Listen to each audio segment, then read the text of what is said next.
हिंदू राष्ट्र वास्तव में ब्राह्मण राज है। सबके ऊपर हिंदुओं की चादर बिछाओ और ब्राह्मणों को सत्ता सौंप दो, कुछ सवर्णों के हाथ में जो है सारी सत्ता सौंप दो। इस हिंदू राष्ट्र की पिछले 11 साल में आपने देखा होगा, हम लोग किसान हैं, जो जाट समाज आता है वो मुख्य रूप से खेती किसानी करता है। किसानों को एमएसपी ना देना यानी कि उनको कमजोर करना, जाट आरक्षण का जो मूवमेंट चला था, जाटों के आरक्षण को छीनना, उनके ऊपर गोली चलाना, हरियाणा में जो 2016 में हुआ। जब हिंसा भी हो गई तो मुझे ताज्जुब हो रहा था कि ये कैसे मुमकिन है कि जाट वर्सेस करवा दिया बीजेपी ने, क्योंकि हम तो ये मानते हैं कि भाई जो मजबूत पहचाने हैं हिंदुइज्म के अंदर, उसमें जाट तो सबसे ऊपर की पहचान है। तो जाट वर्सेस करा देना, बाकी लोगों के बीच में जाटों के प्रति नफरत करा देना, ये हुआ कैसे? हिंदू राष्ट्र से आपको क्या एतराज है? आपका नाम है चौधरी पुष्पेंद्र सिंह जी। और जो ये पुण्य भूमि है आरएसएस के मुताबिक, ये जो राष्ट्र है, ये जो टेरा फर्मा, आप हिंदू राष्ट्र के मुखालिफ क्यों हैं? आपको हिंदू राष्ट्र की अवधारणा में क्या दिक्कत है? देखिए, हिंदू राष्ट्र की अवधारणा से केवल आप हिंदू हैं, उसके बावजूद आप इस पर सवाल उठा रहे हैं, मैं जानना चाहती हूँ। जी बिल्कुल ठीक है, आपका प्रश्न अच्छा प्रश्न है। ये किताब जो इनके दूसरे सरसंघ चालक थे गोलवलकर जी, उन्होंने लिखी है, ये इनकी आइडियोलॉजिकल बाइबल है। ये कहते हैं पहले चैप्टर 5 में कि भाई हिंदुस्तान वास्तव में केवल हिंदुओं का स्थान है। साफ इन्होंने कहा है, Hindustan is the land of the Hindus and is the terra firma for the Hindu nation alone to flourish upon.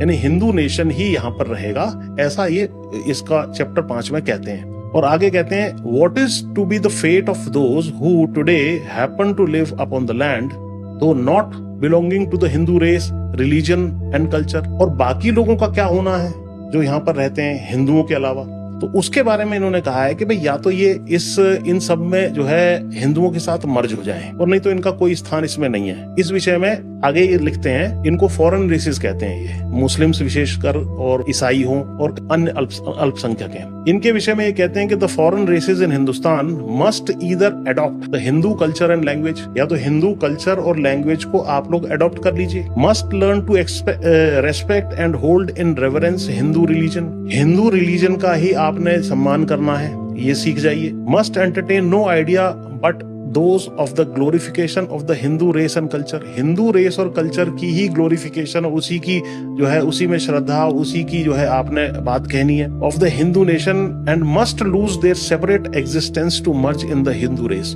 और अपना जो आपकी आइडेंटिटी है सेपरेट, हिंदुओं के अलावा जैसे मुसलमानों की अपनी आइडेंटिटी है, सिखों की है या ईसाइयों की है, उसको आपने छोड़ देना है और हिंदू रेस में ही आपको मर्ज हो जाना है। ये लिखित में है। और may stay in the country, अगर ये ऐसा नहीं करते हैं तो और may stay in the country, देश में रह सकते हैं, लेकिन wholly subordinated to the Hindu nation, पूरी तरीके से हिंदू नेशन, हिंदू राष्ट्र और हिंदुओं के नीचे आपको रहना पड़ेगा। क्लेमिंग नथिंग, इनका कोई क्लेम किसी किस्म का नहीं बनता है।